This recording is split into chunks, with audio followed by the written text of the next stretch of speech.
Iran rejected an accusation made by Israeli Prime Minister Benjamin Netanyahu on an attack of an Israeli-owned cargo ship in the Gulf of Oman last week.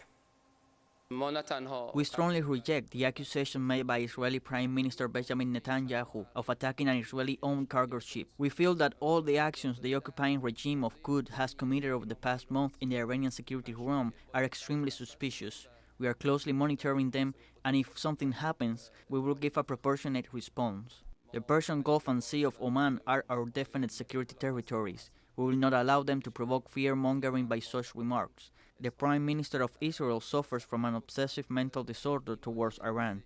They imagine that through such comments and projecting their problems outward, they can help them fix the deplorable and awful situation that they are grappling with inside the occupied lands. Israel has started other suspicious actions in our region too. We are closely monitoring them, and in the field of our national security, Israel knows very well that our response has always been fierce and accurate.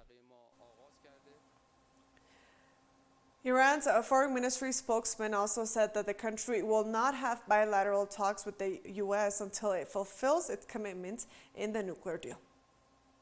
We won't have any bilateral talks with the United States as long as the U.S. has not rectified its wrong path. No change will occur in Iran's policy. Until today, that about 2 months have passed since Mr. Joe Biden's administration took office. They have not even verbally told us that they would resume complying with their commitments in the nuclear deal.